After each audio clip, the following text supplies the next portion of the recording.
Hey guys, welcome to Way Too Indie Reacts. Today on the show, we're talking about Game of Thrones, the season finale called Mother's Mercy, Hmm. which was a pretty heartbreaking episode of the show, wouldn't you say, Ananda? We were not given Mother's Mercy in this episode, I would say. Pretty merciless on Very us. merciless. So, yeah, I mean, where do we start? There were so many Right. tragic things that happened. Gosh, let's start with some of the milder ones before we get into the. Yeah, no. We can start at the beginning and work our way up like that show did. Uh, as many of you out there also watching this, you're probably feeling a little raw right now, like we are. Um, wow, Game of Thrones always one-upping itself, right? Every season finale has to just show us once again that whenever we think we know what's going on, we don't know what's going on, and anyone we thought was definitely safe is so freaking not safe. Ugh. Okay. So things started off. Where did things start off? I'm trying to remember where we opened. Oh, so things started off with Stannis. And Stannis has just killed his daughter. That happened last week. And now his wife is also not taking it very well, and she decides to off herself. And half of his men have left him stranded right before he's about to march into battle against Bolton. So, Roose Bolton. So things don't look so great for him, but he decides to do it anyway because at this point he's gone too far, and then his witch takes off on him as well. Yeah, So, Melisandre takes off, and yeah, hmm it kind of all folds in on him, and I think that's pretty just considering what he did to his daughter and how far he was willing to go to take over Winterfell. yeah. Uh, How about you though? I feel like I was kind of rooting for him to at least take over for Roose. Like I really don't want to see the Boltons get anywhere in this world. And so I was kind of hoping, like, evil and evil, like, which is lesser, which is more. It seemed to me like, all right, Stannis could, like, maybe move up ahead, and then someone else will take down Stannis. It'll be okay. But no, that's not what they had planned for us. And so Stannis does go off to battle, and, yeah, I mean he's been pretty reckless this season. He's always been kind of reckless, and I think it oh, finally bit him in the ass. yeah, he's been at his wit's end. I mean, he killed his daughter. Like, he murdered his own daughter. So I'd say he's reached the end of the line. So not surprised, though I have to say I was kind of excited that Brienne gets to be the one to officially off him. She deserves that. She's been holding that grudge against him, seeing his face on a shadow, having killed Remley. So Yeah, there were some little moments of this episode where a couple people got theirs, and Brienne got one of those moments. So lucky Brienne, way to go, Brienne! You got to kill someone who deserved to die. Cool. yeah. And I don't know if this is in order, but another person who got his comeuppance was Mirren Trant. Yes, Uh, exactly. I was gonna say Arya before things got weird with Arya. Arya got also to cross the name off her list, the first name off of her list. So that was great. I it was a bloody, very bloody scene, but I enjoyed it a lot. yeah, It was considering who it was happening to. exactly that guy is nuts, and he deserved it. I mean, when moments previous he had been beating up young women, I think that a dagger to the eyeball or two was definitely warranted. That guy was asking for that. Um, so yeah, I was screaming a lot during that scene, but I was happy for Arya. Yeah, she paid the price though. She did, and things are a little unclear about what that price is like officially.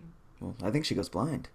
Is Do you what we think she said. goes blind? Yeah, she Okay, says I she thought can't maybe she was see. dying. Like No, her eyes went blank, and then she said, "I can't see." I thought maybe that was a magic thing. That maybe like they do that. They lose their sight for a little while, and then Well, I'll they have confirm. the I was watching with all my many faced wife, God. and she Mm. says that in the book she goes blind. So, Ah, shoot. yeah. Like officially, like for all time, she's gonna be blind. I don't know, but I think at that Uh, moment, I'm pretty sure she goes blind as a price for kind of stealing a face from that faceless temple or whatever. yeah, from the Temple of many-faced Faces. god. The many-faced god has so many faces. You can't like put one on loan for an evening, honestly. Well, okay. Well, at least Arya got like a little taste of revenge before she apparently is going blind. Oh God. Um, and then what else? So we got Sansa finally getting like the cojones to light a candle and put it in the tower, but nobody has very good luck in this show. So of course she does it a moment after Brienne turns around. Like this just reminded me of that time where she and Arya were within like sight distance of each other, and then they didn't like connect, and they didn't see each other, and they didn't know they were so close to each other, and they still think each other is dead. Oh my gosh, this show keeps doing that to us, and it's not fun. I don't like that. And speaking of like getting the balls to do something, Right. Theon or Reek kind of grew some balls and saved Finally, Sansa from the same fate he suffered with Ramsay. this is true. I don't. Yep. I felt a little like really now like when it's at like the end of the road. Anyways, you're gonna finally like stick up for this chick whose life you've like really helped ruin. But okay. Though they jumped off a tower, so it's not super clear what's going on with those guys either. I'd like to believe That's a pretty big someone cliffhanger. survived this like episode, so I'd like to believe that maybe at least one of them is alive, and I'm hoping it's Sansa. Who cares about Some Reek? people are saying that Stannis survived. Really? Seemed like Brienne kind of chopped his head off. It I really think felt he's that way. dead, but the point people make was that typically when someone dies on Game of Thrones, we see it in gory Yeah, detail, and we we didn't see didn't. anything there. That's true. I don't know. There's only one person I'm holding out hope is somehow miraculously not dead, and I think we know who that is. Yeah, we'll get to him in a moment Yes, we'll for get sure. to it. But what else was going on? Dorne. I think the Dorne storyline kind Oh, of I saw that 1,000 miles away, right? yeah. She goes in for a nice long kiss to that chick. Like, yeah, poison on the lips for sure. That Doesn't was mean it man. doesn't suck any less, but That was probably my least favorite storyline this whole season was the Dorne storyline. it was a little weak. I mean, that's what Jamie was doing this whole season, really, and Brienne too. Like those Well, at least two. for half of the season, Yeah, those two yeah. didn't get much to do this season. Yeah, Brianna's had a lot of like sit tight going on. Not very exciting. Staring at Winterfell. Yeah. Get closer to what's her little lackey's name? I always call him Podrick? Pedro, but his name is Podrick, I think his Podrick. name. Yeah. Just hang out with Podrick, catch up, shoot the shit, whatever. Um yeah, I mean, yay for Jamie like finally having a father child moment of honesty, but nobody's allowed to be happy. Like nobody is allowed to be happy. So we knew he would only get a moment, and then we would move on to sadness, which we did because she immediately died in his arms. So, I mean, between the Jamie and Cersei, how many times have they had a kid die in their arms now? Like Yeah, twice that's a now, right? pretty tragic family history there. And Cersei, whew, Big episode for her. she had a rough one. Last time we did this, we were covering the first episode of the season, and we talked a lot about Cersei. And we had a feeling like that this was going to be a very Cersei centric season, which it was. But man, did you? I mean, we haven't really talked a whole lot about the entire season. But did you see her major fall happening? Like it all kind of backfiring. This whole giving the religious fanatics power. I kind of had heard a lot about this being a big season for her, so kind of seeing where the storylines were leading, I kind of had a feeling it would be something like this, Yeah. where she'd kind of have to eat her words and fess up and get her comeuppance. So, but it was, gosh, I thought that was that scene where she's walking naked through King's Landing. I thought that was really beautifully shot and well done. Reminded me of The Passion of Joan of Arc, a great movie. Oh, that's true. Yeah, yeah. It was still really rough to watch. I mean, I don't have any love for Cersei Lannister, but she that's I don't know. That's a rough thing to have to do. Like walk naked through your city with people throwing crap at you and hurling insults at you and being generally pretty lewd. For a while it seemed like everyone was just going to start stripping down and like mocking her. It was getting pretty ugly. And then she makes it to the palace, and that's great. But zombie mountain man is there waiting for her. Is he dead? Is he Frankenstein? Gregor, I believe, is kind of like Frankenstein at this point. Yeah, it feels that way. He's got the red eyes, the like gray pallor, and he's not talking. He's taken a vow of silence. Interesting to have him kind of back in the game. Weird. Yeah, really weird. But what'd you think of Dany's, where she ended up, and what happened to her? I mean, I had said in my recap of last week's episode that I kind of hoped she'd spend some time in the wild with Drogon, you know, like become one with her dragon. That didn't really happen. It seems like Drogon's kind of doing his own thing and wasn't really interested in like connecting with her. He was also literally licking his wounds. But didn't really foresee the Dothraki showing up, and I had to sort of remember like where she was at with them, because it's been so long since we've seen any Dothraki that I forgot how we all feel about them. But if I remember correctly, they are not on good terms the way that things left off. No, they blamed her for Khal Drogo's death. Right, exactly. So no longer Khaleesi status. And I didn't really pick up, though, the little producer bit after the show ended revealed this, that she dropped her ring as like a breadcrumb so that they would find her, because Jorah and Dario, right? That's his name? Dario Naharis. Yeah. Dario Naharis are off searching for her. Seems a little bit of a stretch that they're going to find her ring, but... in like everything that happens in this show is a stretch. Everything. It all is. It all seems to work out for worse or sometimes okay, but yeah. I don't know. She's like won the Dothraki over once before. Maybe she can do it again. I don't know. Yeah, or maybe her dragon will swoop in again. That would have been nice. Where was Drogon this time? We'll see. I mean, there were so many cliffhangers in this episode. We don't know what's really going on with Sansa and Theon. We don't know what's going on with Daenerys, Stannis. I think it's fair to say his fate is still up in the air. Really? I think Stannis is dead. I don't think it's a crazy thing. I think he's dead too, but I don't think it's a crazy thing. I don't think there's any reason to have him still be alive. So I don't know, man. I mean, what happened later in this episode, I don't even know what's going on anymore. So no, nothing makes sense. The world is the worst. Everything is wrong. Everything is horrible. I mean, okay, so everybody has their people that they've been saying from the start. I get it. Everyone's going to die, but this person won't die.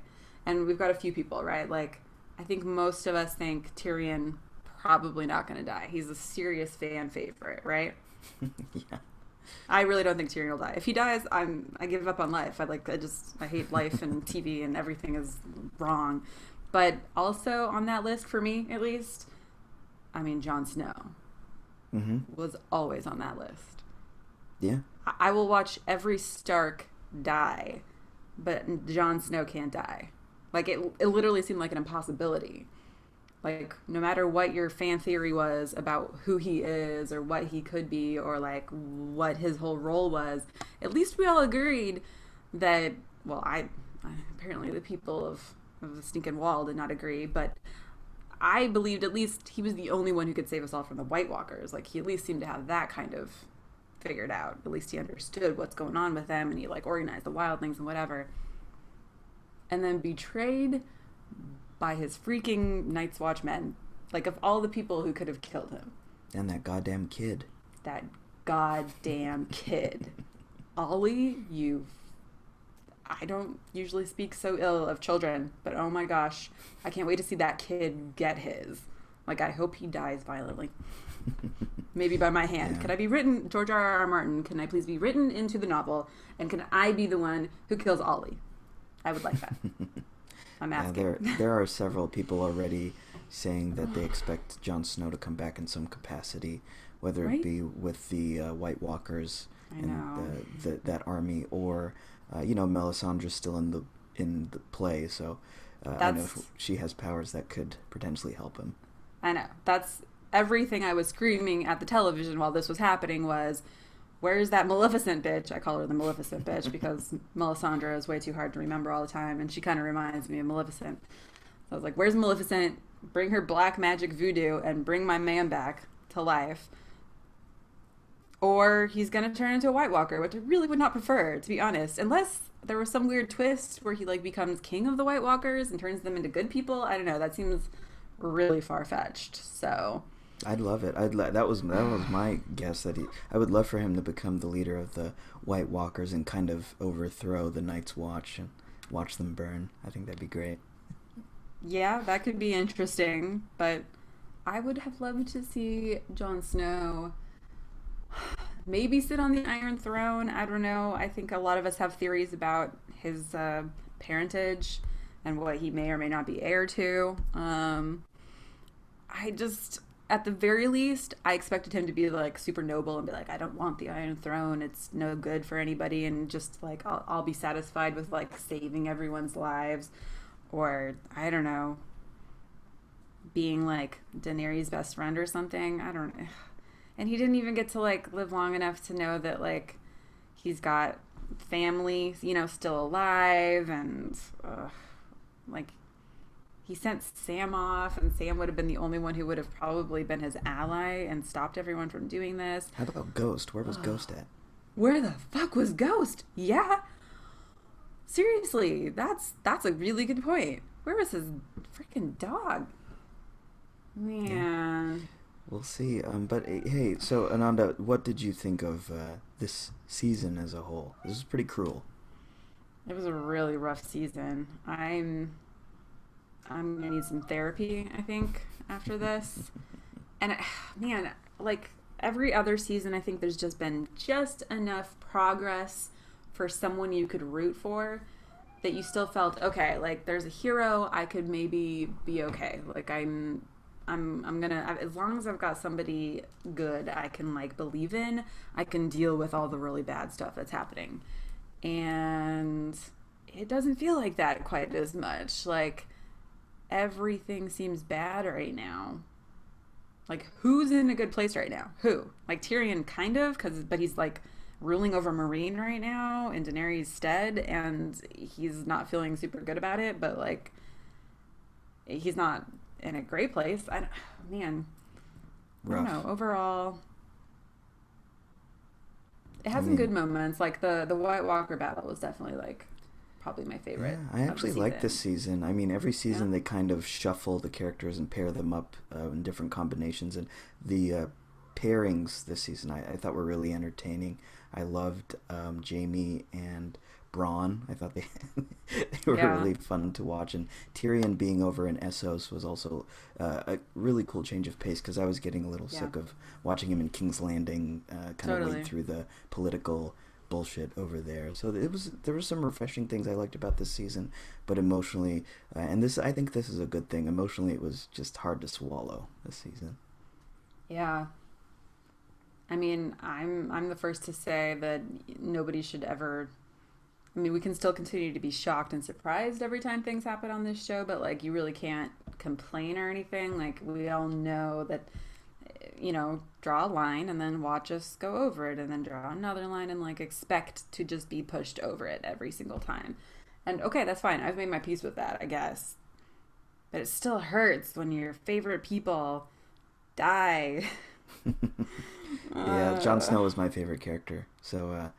I was pretty heartbroken. I was pretty crushed, but I think Brienne is still around, and I love Brienne, and I love Tyrion. So there are a few Yeah. people that are keeping my spirits up, but damn, this At, was a rough season. at this point, Tyrion and Daenerys are like the only reason I'm gonna keep watching this show, I guess. And I've always said too that I'd read the books after the show was over so I could like, sustain that feeling that I have of loving this universe. And now knowing so much of what's coming, I don't know if I could read these books and like live through the pain once again. Yeah, That would be yeah, real difficult. this was killer, and I have a feeling it's not going to get any easier as the series progresses. But those are our reactions for this very somber, saddening episode and Man. season of Game of Thrones. Let us know what you guys thought of the episode in the comments below, and look forward to more Way Too Indie Reacts videos here on our YouTube channel. Remember to follow us on Twitter at Way Too Indie, like us on Facebook, and check out our podcast too, and the website, of course, as well. There's a lot of cool stuff going on over there. Ananda, where can we find you on Twitter? You can find me at Ananda Writes on Twitter. And I'm at BJ_Boo. Guys, rest up. I think Yeah. we're going to have a little You can break. you can also find me at the bar all week long where I'll be Yeah. pouring one out for Jon Snow. Please feel free to join me. Yeah. Oh man. I'm gonna go cry myself to sleep now. But I thank you know. guys for joining us. I will see you next time. Okay.